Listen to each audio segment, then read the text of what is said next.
Alright, I wrote down notes this time, so I'm not floundering all over the place. I got some more feedback.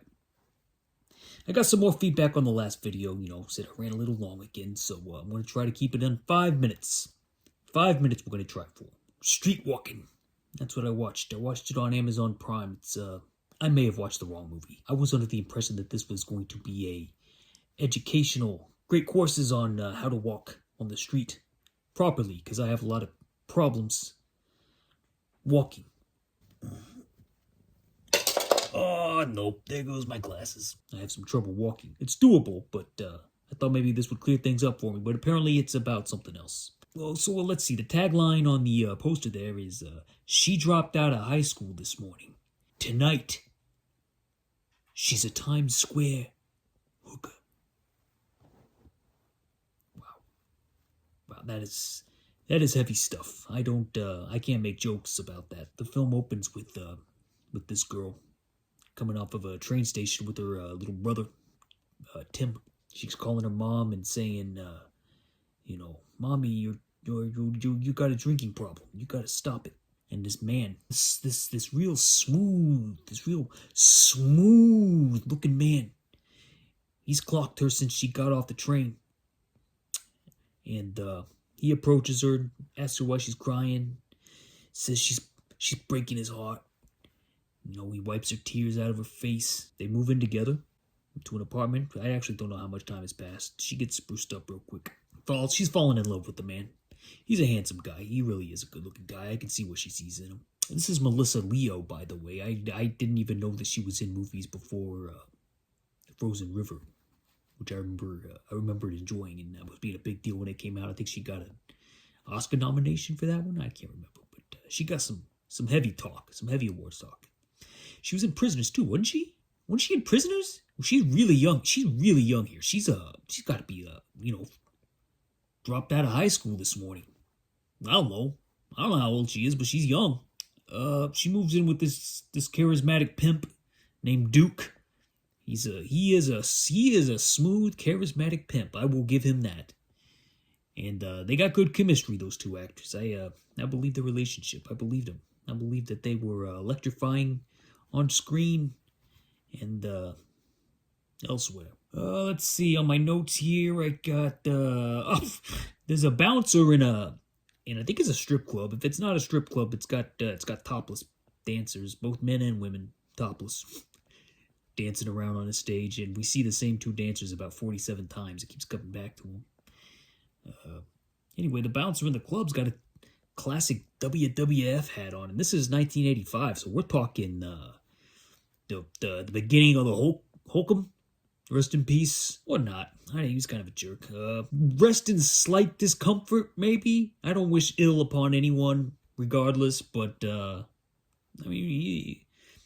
laid a heavy hand on that guy. Speaking of God, some people think I look like Jesus, but I don't know, I don't see it. When I got off work today, I saw a guy holding up a sign that says, Jesus is coming back. Alright, well, where is he? Let me see him. I don't know, I'd like to see him. I think he'd like to see me. A lot of people say I look like him. What else do I got here? I was not aware that Dunkin' Donuts was a thing in the 1980s, but in one scene, the kid has got a Dunkin' Donuts bag. He's got some donuts. That surprised me. That really did. It's something I noticed watching this movie that made me realize, why are pimps so grumpy? Why do they gotta be so grumpy? Why do they gotta be so angry all the time? You'd think they'd be the happiest people on earth. Hanging out with the, good-looking ladies all the time, getting their money, as unfair as that is. I'm not going to go down this road. Forget I said that. Let's cross that off the list. That was just spitballing there. The fight scenes.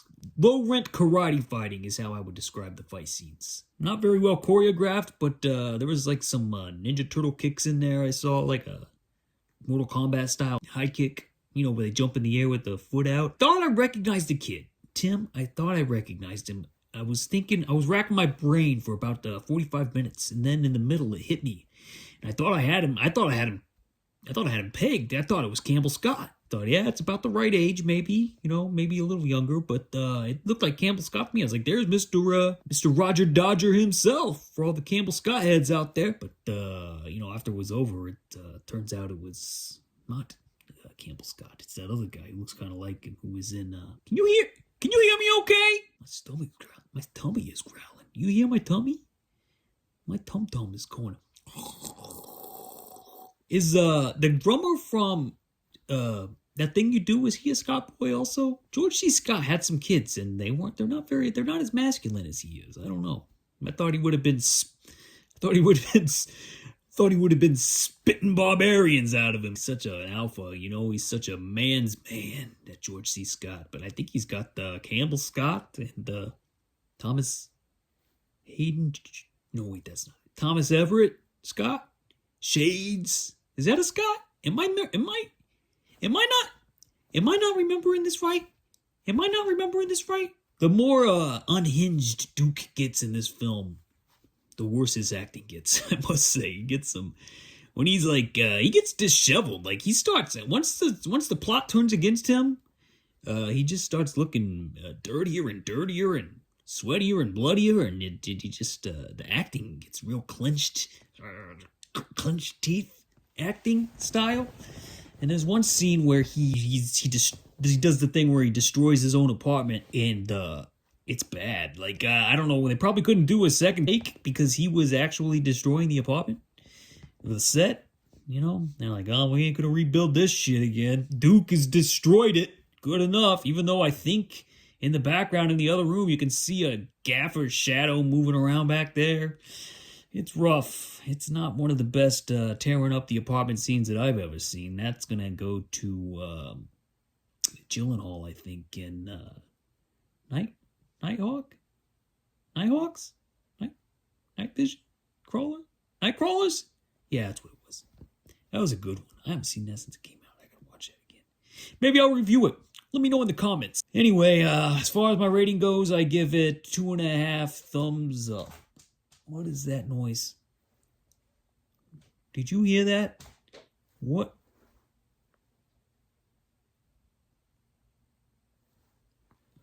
Thought maybe it was my cat. I don't know.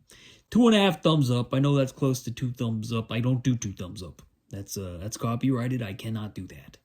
You'd come after me. Ebert and Siskel Estates will probably come after me with their thumbs pointed right in my direction. So I don't do 2 thumbs up, but I can do 2.5 thumbs up. That's completely different. That's an entirely different thing.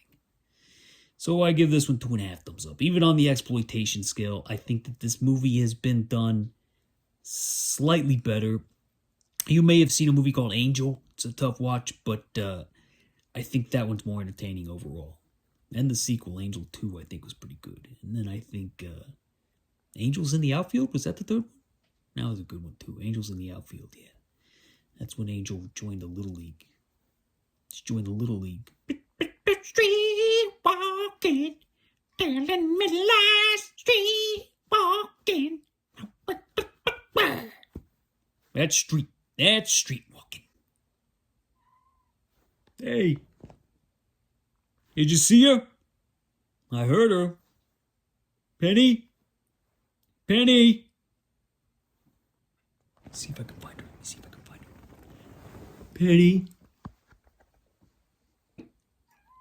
How you doing? You want me to pet you? Come on, I'll pet you. Come on. I'll pet you with my nose.